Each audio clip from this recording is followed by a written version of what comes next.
सादर जय भी। बैकवर्ड कल्याण सत्संग में आप सभी दंपतियों का स्वागत है। साथियों, अम्बेडकर साहब द्वारा भारतीय संविधान में जो हमें मौलिक अधिकार दिया है, खासकर मौलिक अधिकार उनके लिए है जो शोषित वंचित हैं, जिनको समानता लाने के लिए उनको हर तरह की आवश्यकता होती है। समानता लाने के लिए और उनके शोषण के विरुद्ध अधिकार, धार्मिक स्वतंत्रता का अधिकार, समानता का अधिकार, शिक्षा और संस्कृति का अधिकार, संपत्ति का अधिकार, इस तरह से उनके 7 जो है मौलिक अधिकार दिए गए, जिसमें धार्मिक स्वतंत्रता का अधिकार। साथियों, आपको से बताना चाहूंगा कि अम्बेडकर साहब ने जो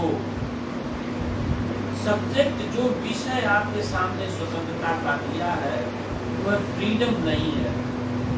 जो अधिकार उन्होंने दिया वो लिबर्टी दिया है, क्योंकि एक वक्त था जब देश के बैकवर्ड पिछड़े SC ST OBC को सही रूप से पढ़ने का अधिकार नहीं था, संपत्ति रखने का अधिकार नहीं था, राजपाट में भागीदारी का अधिकार नहीं था, यहाँ तक कि उन समानांतर बैठने का अधिकार नहीं था, इंसानियत के साथ इंसानियत का अधिकार नहीं था, मानवता तार थी। उस समय अम्बेडकर साहब ने अंग्रेजों से लड़कर और इस समाज के गहरी व्यवस्था को शुद्धिकरण करके हमें जो अधिकार दिया, व्यक्ति को धर्म भी स्वीकारने का अधिकार नहीं था, इसलिए भारत के हर नागरिक को एक स्वतंत्र अधिकार देकर के धार्मिक स्वतंत्रता करना। मैं उन बंधुओं से बताना चाहता हूँ कि जब धार्मिक स्वतंत्रता का अधिकार था, आर्टिकल 25 से 28 तक, तो प्रियम्बल में धर्मनिरपेक्ष जोड़ने का क्या मतलब था? यह क्वेश्चन का विषय है। इससे ये साबित होता है कि जिन बंधुओं को ये मालूम होना चाहिए कि अम्बेडकर साहब धर्मनिरपेक्ष संविधान बनाए हैं, तो क्या जरूरत थी उसमें धर्मनिरपेक्ष जोड़ने की? अर्थात 1976 में इंदिरा गांधी सरकार में उन्होंने पंथ निरपेक्ष जोड़ा है, सेकुलरिज्म। धर्मनिरपेक्ष नहीं जोड़ा है, क्योंकि यहाँ पर हिंदू लोग धार्मिक रूप से न रह के वो पंथ के रूप में सैकड़ों रहते हैं, जैसे शैव संप्रदाय, वैष्णव संप्रदाय, तरह तरह के गोरखनाथ संप्रदाय, कबीर पंथ, रविदास पंथ, ये तरह तरह के पंथों का एक मास है जिसे हिंदू। इसलिए हिंदुओं का वजूद खतरे में न हो, इसलिए उन्हें पंथ निरपेक्ष जोड़ा। आगे जो हमें एक भाग देता है, धार्मिक स्वतंत्रता का जो 25 अनुच्छेद में था, पिछली बार हमने बताया था, उसमें एक सुप्रीम कोर्ट का मामला आया था, जिसे इस्लाम फारूकी बनाम भारत सन 1994 में सुप्रीम कोर्ट के अनुसार उच्च न्यायालय में, सर्वोच्च न्यायालय में पूजा पाठ करने की सबको स्वतंत्रता है, पर सुप्रीम कोर्ट यह किसी को स्वतंत्रता नहीं देता है कि आप किसी सार्वजनिक प्लेस पर, सरकारी प्लेस पर आप धर्म के पूजा पाठ करें। अगर आप धर्म के पूजा पाठ करेंगे तो हमारी सरकारी प्लेस, सार्वजनिक प्लेस का अपमान होगा। अगर किसी मंदिर, मस्जिद और गुरुद्वारा सभी लोग अगर धार्मिक प्लेस में पूजा पाठ सार्वजनिक करने लगेंगे तो देश में वैमनस्यता पैदा होगी, लड़ाई झगड़े होंगे। इसीलिए किसी भी सरकारी सिस्टम में किसी भी धर्म के व्यक्ति का न मंदिर होना चाहिए न मस्जिद होना चाहिए। अगर वो है तो वह संविधान के अनुच्छेद 25 का विरोध करता है, सुप्रीम कोर्ट उसे नकारती है। ऐसे चीजों को सरकारी प्लेस से हट जाना चाहिए। यह सुप्रीम कोर्ट का 1994 का एक कानून है, जिसके तहत उन्होंने कहा है यह चीज किसी भी स्थान पर या एक स्थान पर पूजा करने का अधिकार शामिल नहीं करता, जिसे दूसरे धर्म का अपमान हो, दूसरे व्यक्ति का अपमान हो। अगर कोई व्यक्ति अपने धर्म का वर्चस्व कायम करके मंदिर बनाता है, दूसरे धर्म का अपमान है। संविधान किसी धर्म को अपमान करने के लिए नहीं बना है, बल्कि हर नागरिक को सम्मान से जीने का अधिकार देता है। विवाद करने का, किसी को नुकसान पहुंचा करके सार्वजनिक प्लेस पर पूजा पाठ करने का, मैल जला करके हुड़दंग मचा करके पूजा पाठ करने का अधिकार नहीं देता है। अगर फिर भी कोई करता है तो वह भारत के संविधान का आर्टिकल 5 का विरोध करता है। यह जानने की आवश्यकता है। अगला हमारा धार्मिक स्वतंत्रता का अधिकार का अनुच्छेद 26 क्या कहता है? धार्मिक कार्यों के प्रबंधन की स्वतंत्रता है, अर्थात कोई भी व्यक्ति अपने धार्मिक उपासना के लिए, धार्मिक कार्य के लिए कोई भी व्यक्ति अपने धर्म के अनुसार अपना कार्य और संस्था बना करके नेकी उनको प्रबंधन करने की स्वतंत्रता है। वह प्रबंधन क्या है?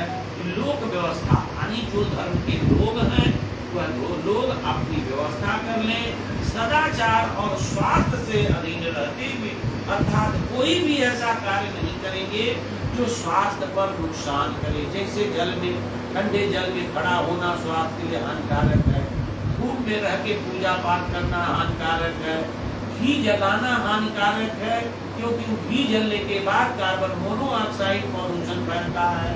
किसी भी फूल पाती को जल में नहीं छोड़ना चाहिए, क्योंकि वह सड़ने के बाद जल प्रदूषण हो सकता है।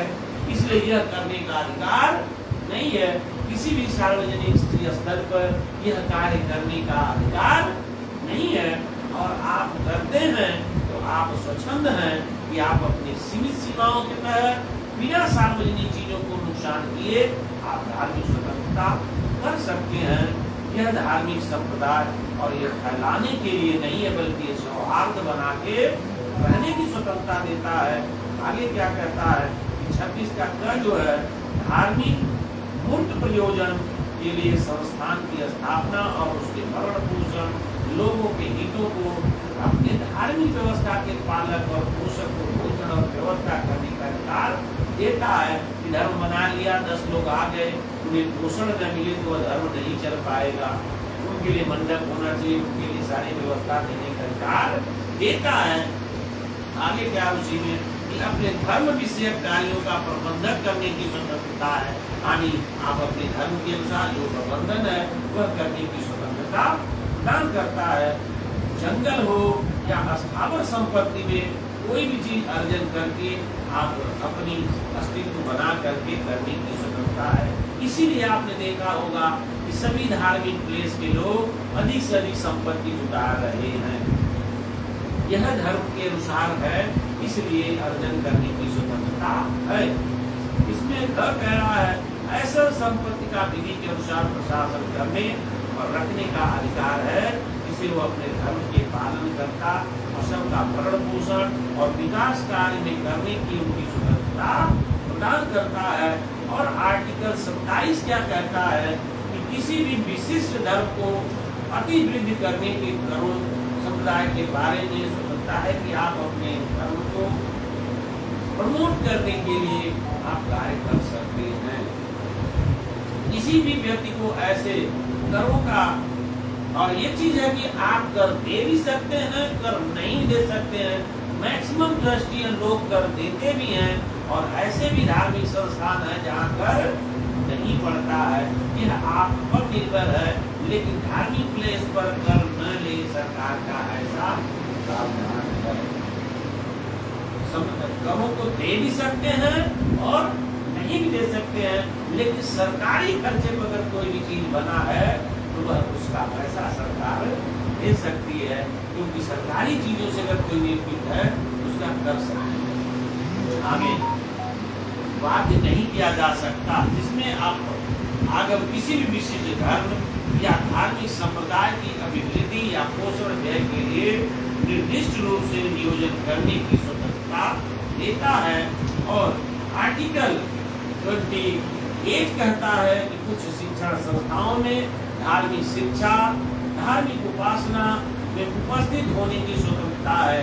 जैसे आपने देखा होगा कि बुद्धिज्म में उपासना की स्वतंत्रता है, लोग जगह जगह विपश्यना करते हैं, जगह जगह विपश्यना करने की स्वतंत्रता है। मुस्लिम में जगह जगह लोग अपना जो है कि मदरसे बना लेते हैं, मस्जिद बना लेते हैं, और इस तरह की बनाने की स्वतंत्रता है। इसी तरह हिंदुओं में जगह जगह धार्मिक स्थल बनाने की स्वतंत्रता है, धाम बनाने की स्वतंत्रता है। इसी तरह ईसाइयों में चर्च और चर्चियन बनाने की स्वतंत्रता है। यह धार्मिक स्वतंत्रता और शिक्षण संस्थान दे करके लोगों को धर्म का प्रचार प्रसार करने की स्वतंत्रता देता है। लेकिन उसमें सरकार कभी भी धर्म के रूप में प्रचार प्रसार करने की स्वतंत्रता, धार्मिक खर्च में पैसा सरकार नहीं लगा सकती। इसलिए कहना है कि राज्य विधि के पूर्वक वो इसके आगे है तीसरा भाग है, बताना चाहूँ कि राज्य के से मान्यता प्राप्त और राज्य के निधि से सहायता पाने वाले शिक्षण संस्था में उपस्थित होने वाले किसी भी व्यक्ति को ऐसे संस्था में दी जाने वाली धार्मिक शिक्षा के भाग लेने के लिए या ऐसी संस्थान में या उससे संलग्न संस्थान में की जाने वाली धार्मिक उपासना में उपस्थित होने के लिए तब तक बाध्य नहीं किया जाएगा जब तक कि उस व्यक्ति ने या यदि उसके आवश्यक अवयव ऐसे संरक्षण उनकी सम्मति नहीं देता। अर्थात कोई भी अगर निजी संस्थान है, अगर वह निजी संस्थान अगर वो अनुमति देता है कि आप ये धार्मिक प्रचार प्रसार कर सकते हैं, या सरकारी सिस्टम है अगर उसका कोई संस्थान का मुखिया या उसका ट्रस्टियन जब तक आपको अधिकार नहीं देगा तब तक आप कार्य नहीं कर सकते।